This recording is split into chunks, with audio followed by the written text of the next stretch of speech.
Hello my students, I self Kishore Ram Chaudhary, online class AVM school Balod. आज अपनी class के अंतर्गत class 9 subject Hindi और लेसन नंबर 3 जो अपना है उपभोक्तावादी संस्कृति। उपभोक्तावादी संस्कृति श्यामाचरण दुबे। तो बच्चों उपभोक्तावादी संस्कृति क्या है? यानी वर्तमान समय के अंदर और प्राचीन समय के अंदर इस संस्कृति में क्या है बच्चों? बदलाव। क्या है? बदलाव। जैसे प्राचीन समय में लोग धोती कुर्ता साफा और महिलाओं का वेश जिसमें लहंगा ये चुनरी वगैरह घूंघट प्रथा होती थी, और कोई भी अपने घर के अंदर बुजुर्ग वगैरह होते थे उनके सामने कोई महिलाएं बात तक भी नहीं किया करती थी, बात तक तो क्या घूंघट उठाकर भी नहीं देखती थी। लेकिन आज की संस्कृति में क्या हो गया है? परिवर्तन। पहले अपने जैसे भी बच्चे पिज्जा बर्गर वगैरह इनमें नहीं समझते थे, लेकिन आज की संस्कृति में क्या बदलाव आ गया है। ऐसी कई चीजें और ऐसी कई रीति रिवाज परंपराओं में क्या आ गया है? परिवर्तन। प्राचीन समय के अंदर जैसे हम वस्त्र पहनते हैं, सीधे साधे सरल स्वभाव के कपड़े पहने जाते थे, पैंट और शर्ट पहना जाता था। आज उनको क्या हो गया? भूल गए। कोई हाफ बाजू की पैंट पहनते हैं, कोई जींस पहनते हैं, कोई टी शर्ट पहनते हैं, बिना कॉलर का पहन लेते हैं। तो ऐसी संस्कृति में भी क्या आ रहा है? परिवर्तन। तो उसी को ही हम क्या कहते हैं? उपभोक्तावादी संस्कृति। जैसे आज के वर्तमान के समय बच्चे क्या करते हैं? घर के अंदर किसी प्रकार का खाना बनाया हुआ मम्मी के हाथ के द्वारा वो पसंद नहीं करते और सीधा कहते हैं कि पापा या मम्मा मुझे पैसे दीजिए, 50 रुपए दीजिए, 100 रुपए दीजिए। 100 रुपए से कम तो बात ही नहीं होती। सीधे जाते हैं और जो कचरों की जगह मटमेली जगह के ऊपर जो गाड़े खड़े रहते हैं, कोई पानी पूरी के, कोई पिज्जा के, कोई बर्गर के, कोई इडली डोसा के, कोई सांभर, तो वो जाकर चीजें क्या करते हैं? खाते हैं और घर का खाना क्या कर देते हैं? छोड़ देते हैं कि ये अच्छा नहीं। अरे बच्चों, प्राचीन समय के जो लोग हैं वो ये घर का खाना खाते थे तो बीमारियां नहीं होती थी, लेकिन आज दिनों दिन नई नई बीमारियां आ रही। देखो, कुछ साल पहले चिकनगुनिया आया, उसके बाद में डेंगू आ गया, पहले मलेरिया तो चल रहा था, टाइफाइड चल ही रहा था, लेकिन आज वर्तमान समय में क्या आ गई? कोरोना। क्यों? ये लोगों में दिनों दिन बढ़ती जा रही है। अपने अंदर भय है कि हम बाहर निकले तो कोरोना हो जाएगा, सुरक्षित। आज देखो स्कूलें बंद है इसी की वजह से, हर जगह हर काम धंधा वगैरह सब ठप है। ये सब क्या है? क्योंकि अपन प्राचीन जो अपनी उपभोक्ता वाली संस्कृति है उसको अपन क्या हो गए? भूल गए। जैसे खाने में परिवर्तन ला दिया, तो खाने में परिवर्तन ला दिया तो अपने शरीर की जितनी ऊर्जा चाहिए अपने को, वो जो अपन आज के वर्तमान में जो खाना खाते हैं उससे नहीं मिलती। तो हमारे शरीर के अंदर जो प्रतिरोधक क्षमता होती है वो क्या होती है? दिनों दिन कमजोर होती है। इसीलिए ये बीमारियां हमारे शरीर के ऊपर क्या हो जाती है? हावी। तो ऐसी संस्कृति को प्रकट करते हुए श्यामाचरण दुबे लिखते हैं। देखिए, पहले इनका अपन जीवन परिचय, फिर पाठ परिचय, फिर अपन लेसन शुरू करेंगे। ध्यान दीजिए बच्चों। श्यामाचरण दुबे का जन्म सन 1922 में मध्य प्रदेश के बुंदेलखंड क्षेत्र के अंदर हुआ था। जन्म कब हुआ? 1922 के अंदर। कहां पर? मध्य प्रदेश बुंदेलखंड जिला है, वहां पर हुआ था। और उन्होंने अपनी पढ़ाई उसी यानी महाराष्ट्र नागपुर विश्वविद्यालय से मानव विज्ञान में पीएचडी की। मानव विज्ञान यानी मनोविज्ञान, जिनको अपन कहते हैं मानव विज्ञान, मनोविज्ञान, साइकोलॉजी, उसी के अंदर ही पीएचडी की। वे भारत के अग्रणी समाज वैज्ञानिक रहे और भारत के अंदर अपने समाज के प्रति वैज्ञानिक यानी समाज के अंदर गतिविधियों के बारे में वो समझते थे। उनका देहांत 1996 के अंदर 1996 के अंदर हो गया। मानव और संस्कृति, परंपरा और इतिहास को, संस्कृति तथा शिक्षा, समाज और भविष्य, भारतीय ग्राम, संक्रमण की पीड़ा, विकास का समाजशास्त्र, समय और संस्कृति। हिंदी में उनकी प्रमुख क्या है?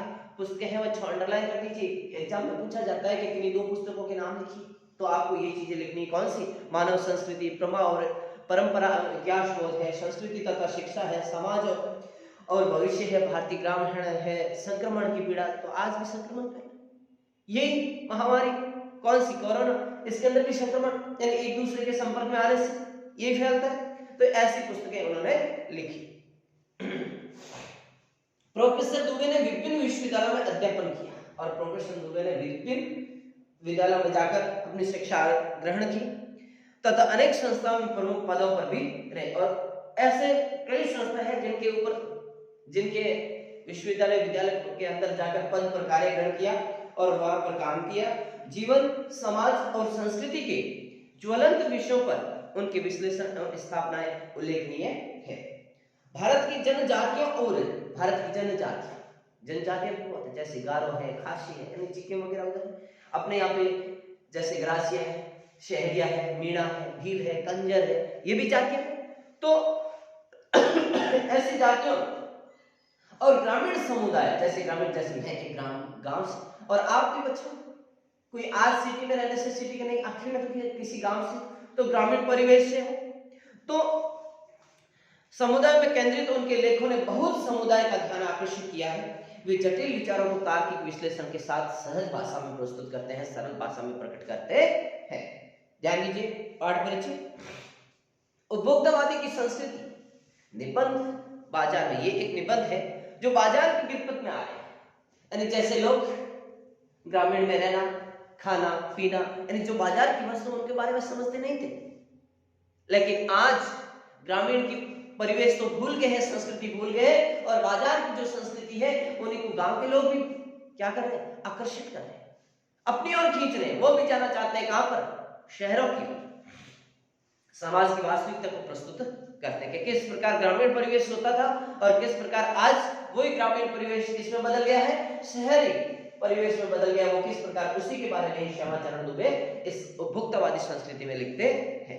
लेखक का मानना है कि हम विज्ञापन की चमक दमक के कारण वस्तुओं के पीछे भाग रहे हैं, हमारी निगाह गुणवत्ता पर नहीं। आज टीवी सीरियल के अंदर, अखबार के अंदर दिनों दिन कभी पतंजलि के, कभी किसी के ऐसे विज्ञापन आते हैं, और उन विज्ञापन को देखकर अपन कहते हैं अरे वाह, अपने चेहरे की मुस्कान अच्छी होगी, चेहरे की सुंदरता बढ़ेगी, निखरता आएगी। तो अपन उस कैसे, मान लो जैसे कोई अखबार के अंदर अच्छे से क्रीम का एडवर्टाइज दे दिया, टीवी पे दे दिया, अपन उसके पीछे भागेंगे और सीधा जाएंगे कि कब आता है और बाजार के अंदर और कब लेते हैं। क्यों? क्योंकि अपने चेहरे की चमक आएगी, इसीलिए। और जो बाजार में आते हैं अपन उसको ले लेते हैं, और अपन तो ऐसे तरह तरह की अपन ऐसे कोई क्रीम वगैरह अपने चेहरे के ऊपर लगाते हैं, तो चेहरे की चमक, क्या जो चमक आती होती है ना, जो भगवान ने दी है, वो भी क्या हो जाती है, मिट जाती है बच्चों। तो ध्यान रखना। ऐसे तो लेखक कह रहे हैं कि आज के समय के अंदर जो टीवी सीरियलों वगैरह, अखबार के अंदर, पत्र पत्रिकाओं के अंदर जो भी एडवर्टाइज आती है, उनको देखकर लोग उसकी गुणवत्ता क्या है, उसकी विशेषता क्या है, वो अपने शरीर के लिए लाभदायक है या हानिकारक है, उसको नहीं देखते और सीधे उसको जाकर क्या कर लेते हैं, खरीद लेते हैं, और खरीद कर वो उसका उपयोग करना शुरू कर देते हैं। लेकिन उससे होती क्या है बच्चों, हानि होती है। क्या होती है, हानि। संपन्न और अभिजन वर्ग द्वारा प्रदर्शनपूर्ण जीवन शैली अपने जा रही है, जिससे सामान्य जन की ललचाई निगाहों से देखते हैं। अब जो संपन्न है, जिनके पास हर प्रकार की सुविधा उपलब्ध है, ऐसे लोग और अभिजन लोग, यानी जो बहुत ही अमीर लोग हैं, वो लोग यानी प्रदर्शन कर जीवन शैली जो भी एडवर्टाइज वगैरह आती है, उनको क्या कर लेते हैं, अपना लेते हैं। और अपनाने के बाद जो सामान्य जन होते हैं, जो मध्यम वर्ग होते हैं, उनका जी ललचाना शुरू करते हैं कि कितना धन इनके पास है और हर चीजें उपलब्ध कर देते हैं, लेकिन अपन क्यों नहीं लगा सकते, क्योंकि अपने पास क्या नहीं होते, पैसे, उनको खरीदने के लिए। इसीलिए उनका मन क्या करता है, ललचाता रहता है। ये सभ्यता के विकास की चिंताजनक बात है। ये क्या है, अपनी सभ्यता, अपनी संस्कृति, इन्हीं के कारण आज क्या होती जा रही है, छुपती जा रही है, नष्ट होती जा रही है। ये एक चिंता करने का विषय बच्चों। अपनी जैसे 1893 के अंदर स्वामी विवेकानंद ने शिकागो में जाकर अपनी संस्कृति को प्रकट किया था, तो वो संस्कृति आज बच्चों देखने को नहीं मिलती है क्या? नहीं। भाइयों और बहनों से संबोधन किया, तब सभी देशों के जो भी राजा महाराजा वहां पे आए थे, बड़े बड़े लोग, वो सभी आश्चर्यचकित हो गए कि वो किस वहां की संस्कृति, जो संबोधन है उससे ही पता चल रहा था कि वास्तव में क्या इन्होंने संबोधन दिया, जिससे उपभोक्तावाद ने परोसा। लेखक की ये बात महत्वपूर्ण है कि जैसे जैसे ये दिखावे की संस्कृति फैलेगी, सामाजिक अशांति और विषमता क्या होती जाएगी, बढ़ती जाएगी। समाज के अंदर ये दिनों दिन परिवर्तन होता नजर आया। तो आज इस देश के अंदर क्या, पूरे संसार के अंदर ऐसी संस्कृति फैलेगी जिससे हर समाज के अंदर अशांति और विषमता, यानी हर किसी लोग को भेदभाव की दृष्टि से देखना शुरू कर देगा। तो वो तो आज तो होता जा रहा है, होता जा रहा है, नहीं दिनों दिन बढ़ता जा रहा है, भेदभाव बढ़ता जा रहा है। तो अपना लेसन शुरू होता है उपभोक्तावादी संस्कृति। तो बच्चों, आपको लेसन पाठ परिचय के अंतर्गत मैंने बता दिया कि उपभोक्तावादी संस्कृति क्या होती है, तो उसके बारे में आप समझ गए होंगे।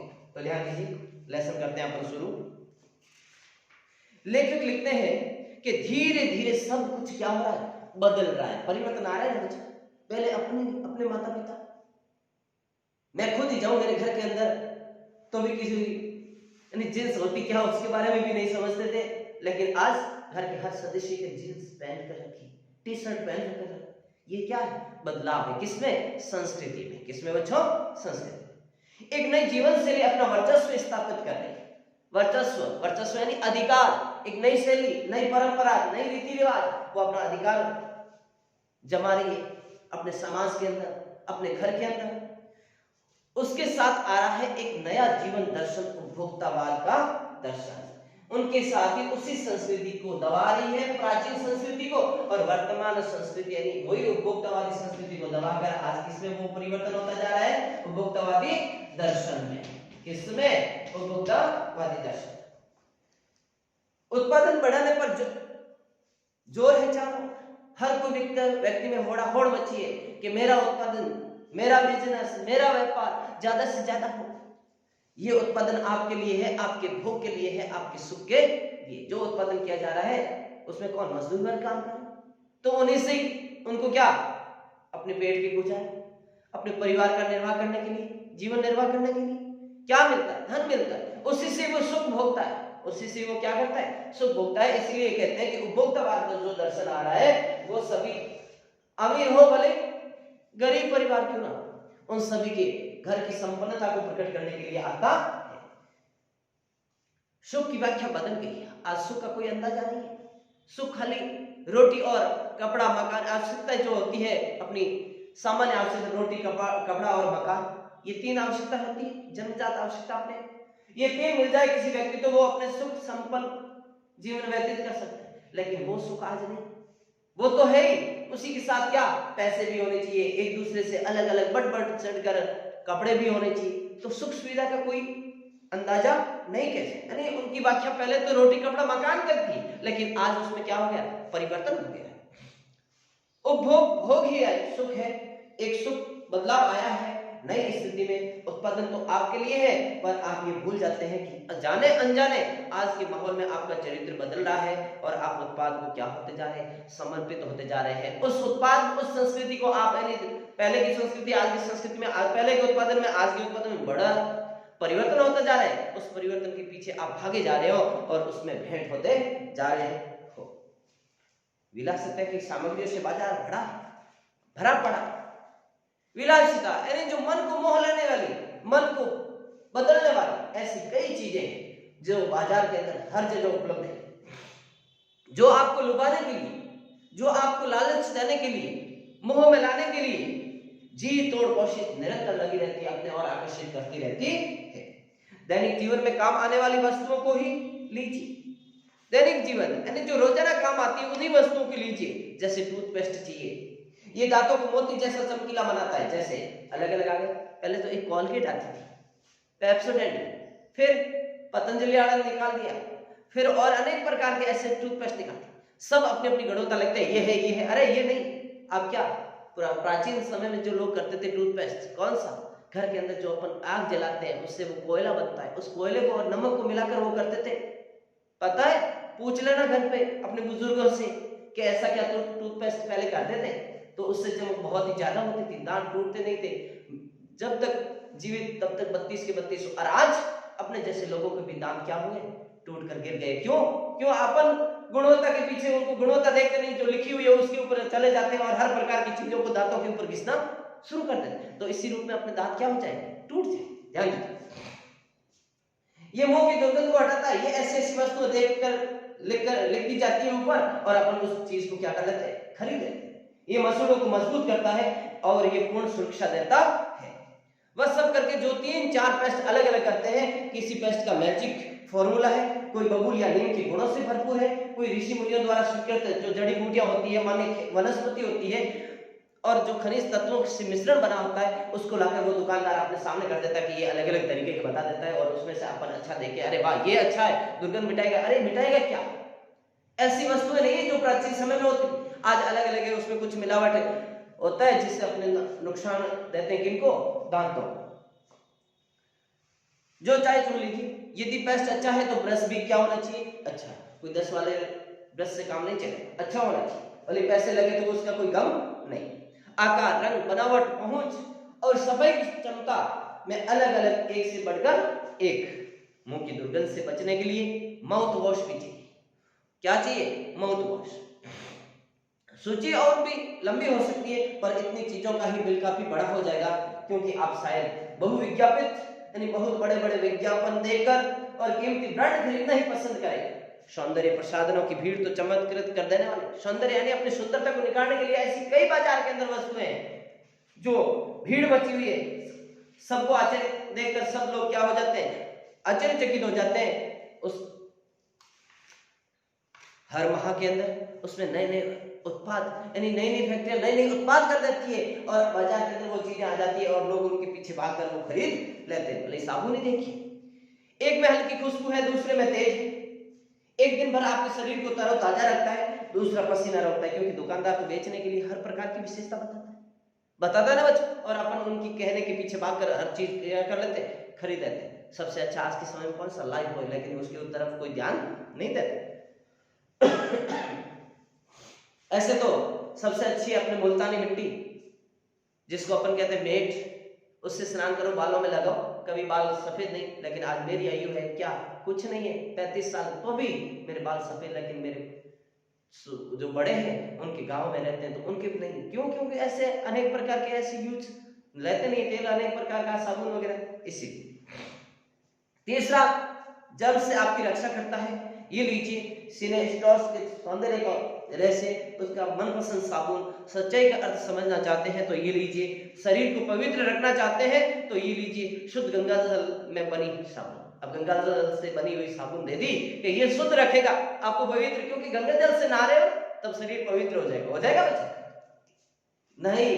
क्यों? ये तो उनको बड़ा चढ़ाकर बेचने का तरीका है।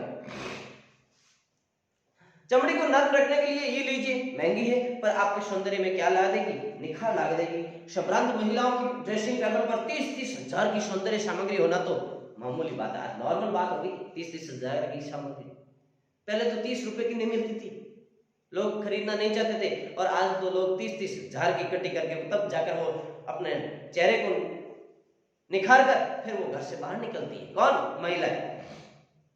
पेरिस से परफ्यूम मंगाए, इतना ही और खर्च हो जाएगा। ये प्रतिष्ठा चिन्ह है, ये अपनी प्रसिद्धि का चिन्ह है, समाज में आपकी हैसियत जताते हैं। पुरुष भी इस दौड़ में पीछे नहीं है। पहले उनका काम साबुन और तेल से चल जाता था, आज आफ्टरशेव और कॉलोन बाद में आ गए। अब तो इनकी सूची दर्जन 2 दर्जन चीजें और भी जुड़ गई। दिनों दिन उस संस्कृति में परिवर्तन आ रहा है, और दिनों दिन नई नई चीजें अपनी लिस्ट में जुड़ती जा रही है और घर के अंदर प्रवेश करती जा रही है, और संस्कृति की तरफ अपन नहीं ध्यान देकर आज वर्तमान की संस्कृति की तरफ अपन भेंट होते जा रहे हैं। तो बच्चों, अपन आज की इस क्लास के अंदर अपनी वाणी को मैं यही विराम देता हूँ। धन्यवाद।